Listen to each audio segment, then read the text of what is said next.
Ever notice how you become a slightly different version of yourself around confident people? You don't always feel insecure. Not when you're alone.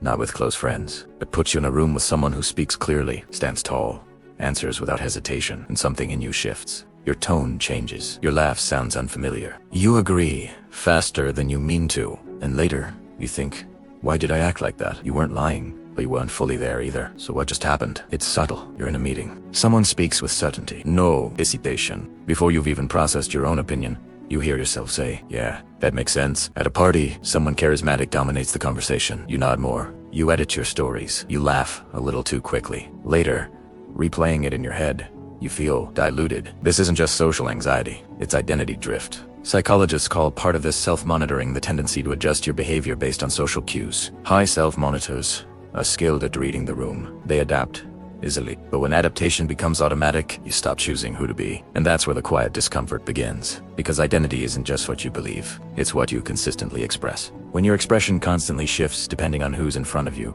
your sense of self starts to feel unstable. You don't feel fake because you're dishonest. You feel fake because you don't know which version is real. And this pattern didn't appear randomly. It was learned. At some point, being too opinionated, too expressive, too different may have led to subtle rejection. A raised eyebrow, a dismissive comment, a moment of exclusion. The brain is extremely sensitive to rejection. Research in social neuroscience shows that social exclusion activates similar neural pathways as physical pain. To your nervous system, rejection isn't just uncomfortable, it's threatening. So your brain adapts. If I soften myself around dominant personalities, I stay safe. This is not weakness, it's survival coding. But survival strategies don't expire automatically. They keep running in the background even when the threat is gone. Here's what's happening internally. Your brain is constantly predicting risk. It asks, what version of me reduces danger in this moment? When you encounter someone confident, your nervous system detects status cues, steady eye contact, controlled voice, decisive body language. Your threat system subtly activates, not because you're in real danger, but because historically, status differences affected belonging and safety. Then your higher thinking centers step in and adjust your behavior. You mirror tone.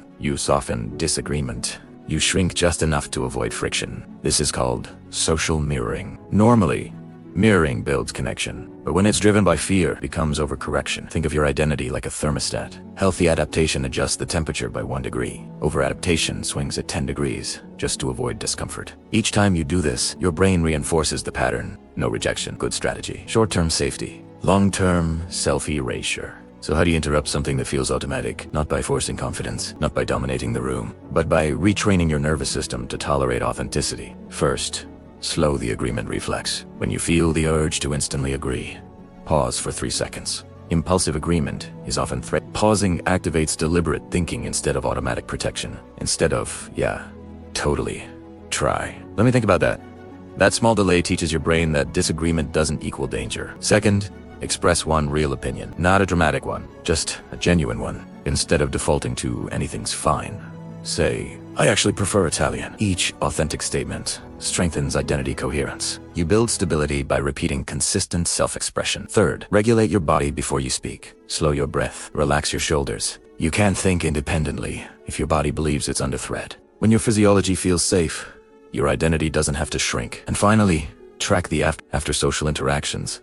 Ask yourself, did I shrink or did I stay? No judgment, just awareness. When you observe a pattern without shame, you reduce its unconscious control. You're not intimidated by confident people. You're anticipating hierarchy. And anticipation is something the brain can unlearn. Think of yourself as water in a glass. Healthy adaptation is water flowing gently to fit the shape of the container. But somewhere along the way, you learned to evaporate, to disappear when the container feels intimidating. Your work is not becoming louder. It's staying present. Confidence isn't dominance, it's consistency. The more your nervous system learns that authenticity does not equal rejection, the less it will scramble to reshape you. And slowly, something changes. You still adapt, but you don't vanish. You don't feel fake because you lack identity. You feel fake because your brain is trying to protect it. And protection, when outdated, can look like self-betrayal. But the moment you pause, instead of instantly agreeing, the moment you express one small, real preference, the moment your body relaxes instead of contracts, you are rewriting old code. Not dramatically, not loudly, just steadily. And one day,